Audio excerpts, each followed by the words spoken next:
तो दोस्तों आज हम आपको सुनाएंगे नारद जी एक बार बंदर बन गए थे तो किस तरह से बने थे। ये एक बहुत पौराणिक कथा है, तो आज हम आपको इसके बारे में बताएंगे। श्री नारद बड़े ही तपस्वी और ज्ञानी ऋषि हुए, जिनके ज्ञान और तप की माता पार्वती भी प्रशंसक थी। तब ही एक दिन माता पार्वती श्री शिव से नारद मुनि के ज्ञान की तारीफ करने लगी। शिव ने पार्वती जी को बताया कि नारद बड़े ही ज्ञानी हैं, लेकिन किसी भी चीज़ का अहंकार अच्छा नहीं होता। एक बार नारद को इसी अहंकार घमंड के कारण बंदर बनना पड़ा था। यह सुनकर माता पार्वती को बहुत आश्चर्य हुआ। उन्होंने श्री शिव भगवान से पूरा कारण जानना चाहा। तब श्री शिव ने बताया, इस संसार में कोई कितना ही बड़ा ज्ञानी हो, लेकिन श्री हरि को चाहते हुए वो उसे बनना ही पड़ता है। नारद को इस बार अपने इसी तप और बुद्धि का अहंकार घमंड हो गया था। इसलिए नारद को सबक सिखाने के लिए श्री विष्णु को एक युक्ति सूझी। हिमालय पर्वत में एक बड़ी पवित्र गुफा थी। उस गुफा के निकट ही गंगा जी बहती थी। वह परम पवित्र गुफा नारद जी को अत्यंत सुहावनी लगी। वहाँ पर के पर्वत, नदी और वन को देखकर उनके हृदय में श्री हरि विष्णु की भक्ति अत्यंत बलवती हो उठी और वे वहीं बैठकर तपस्या में लीन हो गए। नारद मुनि की इस तपस्या से देवराज इंद्र भयभीत हो गए कि कहीं देवऋषि नारद अपने तप के बल से उनका स्वर्ग नहीं छीन ले। इंद्र ने नारद की तपस्या भंग करने के लिए कामदेव को उनके पास भेज दिया। वहां पहुंचकर कामदेव ने अपनी माया से वसंत ऋतु को उत्पन्न कर दिया। पेड़ और पत्ते पर रंग बिरंगे फूल खिल गए, कोयले का कूकने लगी और भंवरे गुंजार करने लगे। कामाग्नि को भड़काने वाली शीतल मंद सुगंध सुहावनी हवा चलने लगी। रंभा आदि अप्सराएं नाचने लगी, किंतु कामदेव की किसी भी माया का नारद मुनि पर कुछ प्रभाव नहीं पड़ा। तब कामदेव को डर सताने लगा, कहीं नारद मुझे शाप न दे दे। इसलिए उन्होंने श्री नारद से क्षमा मांगी। नारद मुनि को थोड़ा भी क्रोध नहीं आया और उन्होंने कामदेव को क्षमा कर दिया। कामदेव वापस अपने लोक चले गए। कामदेव के चले जाने पर नारद मुनि के मन में अहंकार घमंड हो गया कि मैंने कामदेव को जीत लिया। वहाँ से शिव जी के पास चले गए और उन्होंने अपने कामदेव को हराने का हाल सुनाया।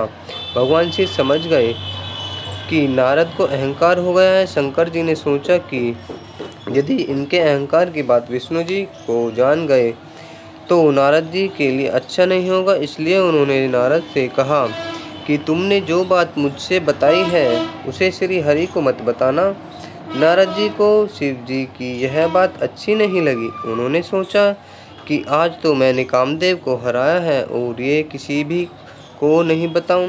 नारद जी क्षीरसागर पहुँचे गए और शिव जी की मना करने के बाद भी सारी कथा श्री भगवान विष्णु को सुना दी।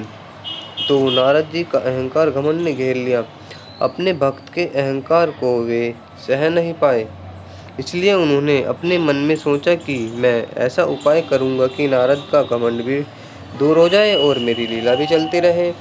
नारद जी जब श्री विष्णु से विदा होकर चले तो उनका अभिमान और भी बढ़ गया। इधर श्री हरि ने अपनी माया से नारद जी के रास्ते में एक बड़े ही सुंदर नगर को बना दिया। उस नगर में शिलनिधि नाम का वैभवशाली राजा रहता था। उस राजा की विश्व मोहिनी नाम की बहुत ही सुंदर बेटी थी, जिसके रूप को देखकर लक्ष्मी जी भी मोहित हो जाएं।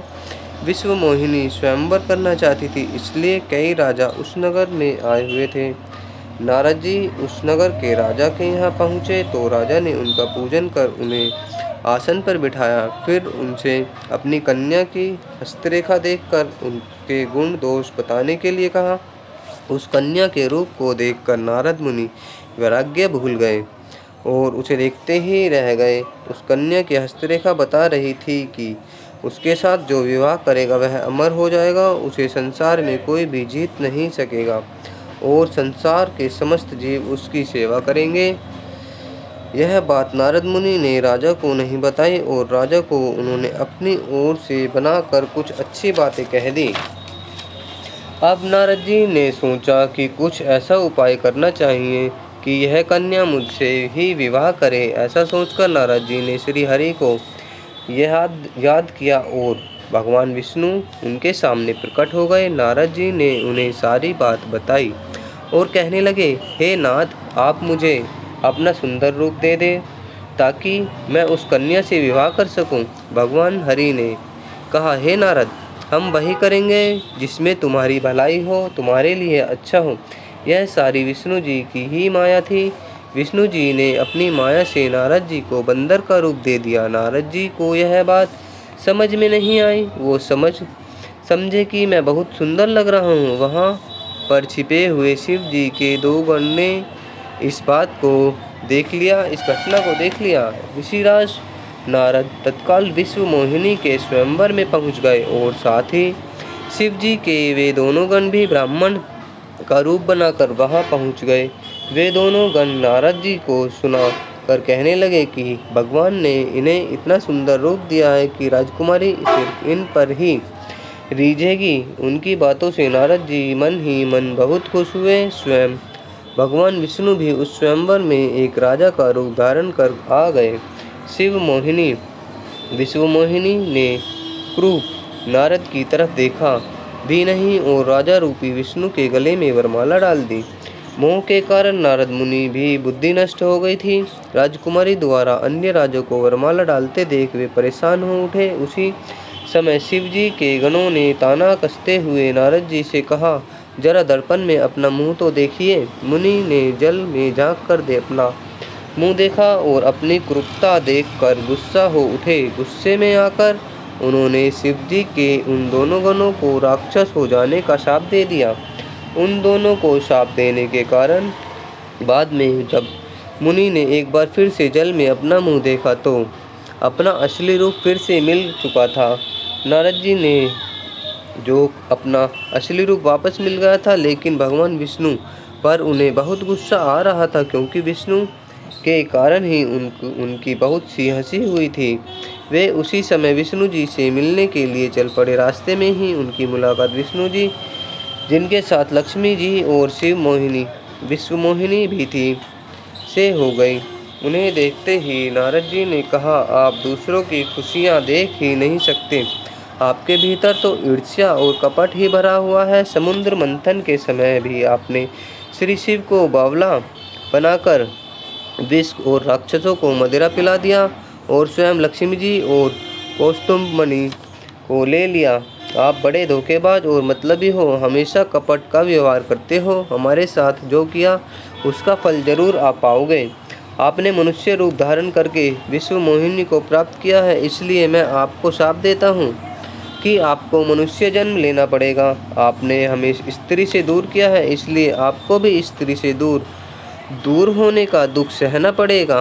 और आपने मुझको बंदर का रूप दिया, इसलिए आपको बंदरों से ही मदद लेना पड़ेगा। नारद के शाप को श्री विष्णु ने पूरी तरह स्वीकार कर लिया और उन पर अपनी माया को हटा लिया। माया के हट जाने से अपने द्वारा दिए शाप को याद कर नारद जी को बहुत दुख हुआ, किंतु दिया गया शाप वापस नहीं हो सकता था। इसलिए श्री विष्णु को श्री राम के रूप में मनुष्य बनकर अवतरित होना पड़ा। शिव जी के उन दोनों गणों ने जब देखा कि नारद माया से मुक्त हो चुके हैं तो उन्होंने नारद जी के पास आकर और उनके चरणों में गिरकर, हे मुनिराज, हम दोनों शिव जी के गण हैं। हमें बहुत बड़ा अपराध किया है जिसके कारण हमें आपसे शाप मिल चुका है। अब हमें अपने शाप से मुक्त करने की कृपा करें। नारद जी बोले, मेरा शाप झूठा नहीं हो सकता, इसलिए तुम दोनों रावण और कुंभकर्ण के रूप में महान ऐश्वर्यशाली बलवान तथा तेजस्वान राक्षस बनोगे और अपनी भुजाओं के बल से पूरे विश्व पर विजय प्राप्त करोगे। उसी समय भगवान विष्णु राम के रूप में मनुष्य शरीर धारण करेंगे। युद्ध में तुम दोनों उनके हाथों से मारे जाओगे और तुम्हारी मुक्ति हो जाएगी। तो दोस्तों, इस तरह थी नारद जी की कथा, जिस कारण उनको बंदर बनना पड़ा था। तो कैसी लगी आपको ये कथा, कमेंट बॉक्स में बताना। धन्यवाद दोस्तों।